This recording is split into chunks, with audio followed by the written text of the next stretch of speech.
I've seen the world, done it all, had my cake now. Diamonds brilliant and brilliant now. Hot summer nights, mid-July, when you and I were forever wild. The crazy day. Gatsby and Daisy are sitting together, talking about their passionate love for each other. But it's not that simple. Daisy, you know how much I love you. My heart is in half whenever I'm not with you, and my heart is full whenever I am. Half-hearted man has everything to gain except money and power, and a full-hearted man already has everything. Jay, why do you think there is war? I don't know why there is war, but my heart is waging one. If I can't be with you, or if we can be with each other, then we'll have everything. I don't want to go on to war. I have everything. I want everything, and it's right here where my heart is full.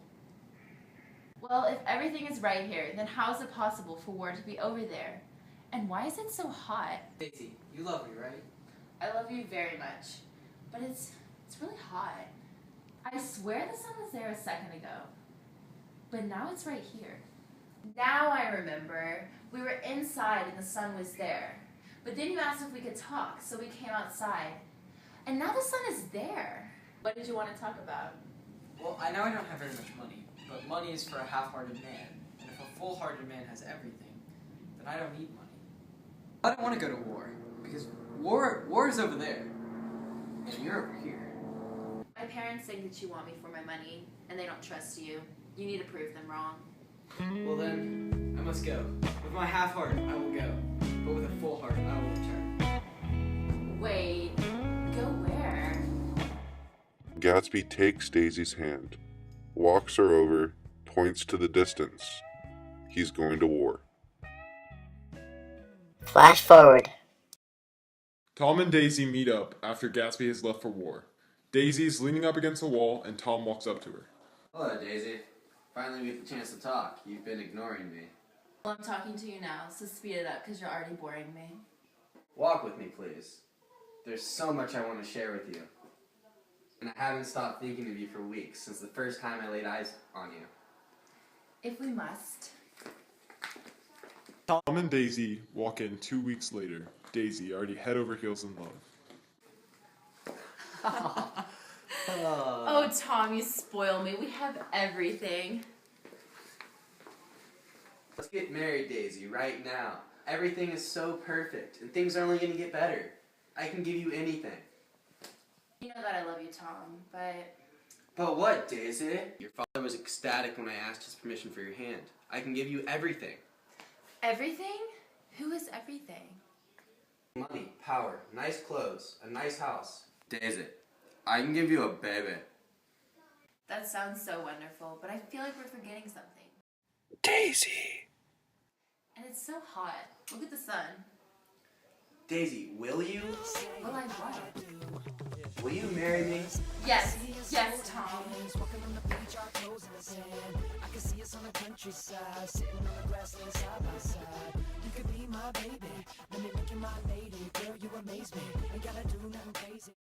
Flash forward. Nick awaits in a state of disarray. He remembers nothing, as if he had just woken up from a coma. Then, as if a rush of adrenaline is pumped through his system, it comes to him. He's been standing just behind his door, staring into the street, daydreaming for some time. He begins to pace up and down the front hallway in his house. Confused, he speaks. I did remember calling, saying I'd be in town to visit. I might as well go see him. It's been near an hour.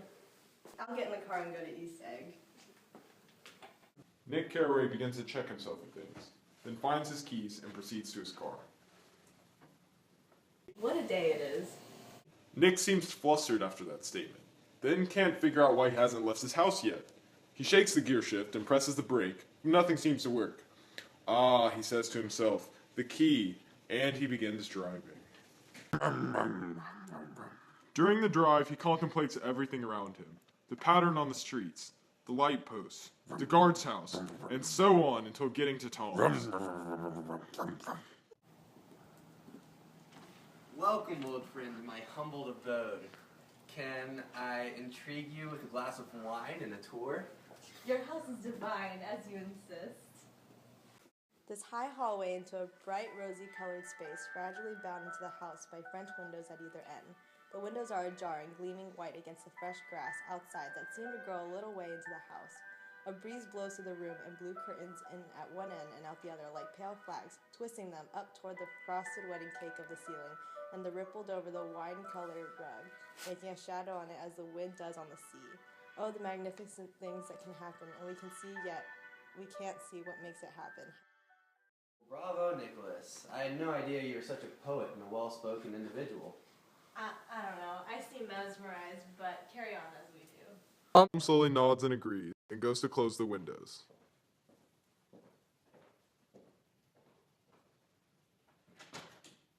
He then proceeds to the middle of the room, where the two women sit on the velvety couch, one a stranger to Nick, and the other Daisy, his cousin.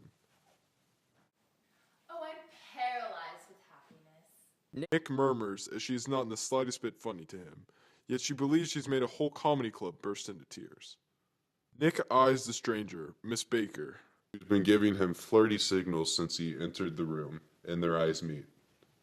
Nick gives a sexy smile and a head nod with finger guns, and Miss Baker is seemingly thrown off her feet from this.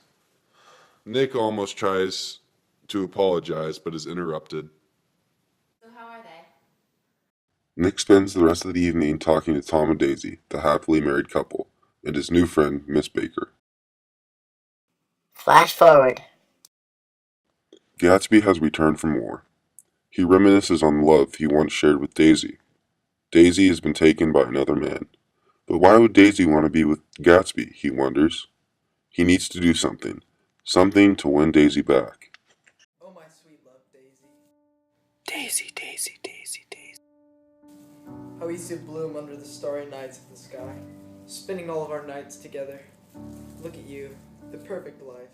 I miss you, Daisy. The perfect jewels you deserve. Oh, your old schmuck is home. You still want him? Do you still want me? Why would she want you, Jay? For Christ's sake, what would she do with a fool like you? Dress up and pretend you're one of those youth again? Madly in love? Impossible. This world is impossible. This life is impossible. What time of day is it? Am I even awake? Influenced by the devil's cup of liquor, booze, thinking of her. Her name slips my mind even just trying to think about it. Bartender, more. We're dry. The prohibition hit us all. Go somewhere else. You call this a bar? What are you gonna do? Fix up this place? Make it all fancy? I don't need no trouble. Get out of my bar. Let's talk business. I'll take this place off your hands, old sport. Is that a joke? No. You think that's some sort of joke? You think that's why I came in here? To buy this place? No. I came to buy a drink. I still won. This place is a lost cause. It's a money pit. Trust me. No. Trust me. This place could be filled with fine young gentlemen and girls dressed to the nines. Girls like Daisy. Like who? I'll take it. Say something, I'm giving up on you.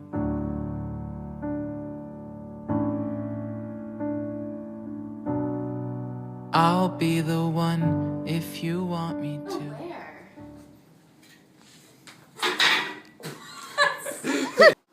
Tom and Daisy meet up after Gatsby has left for the war. Just read it from the paper. Daisy. I can't even do it. Hello, Daisy. We finally get the chance to talk. Hello, Daisy. Hello, Daisy. Finally we get the chance to talk. Damn it, Daisy. Yeah, we can stop, you idiots. Gosh. But what, Daisy? But what, Daisy? But I've just remembered. You!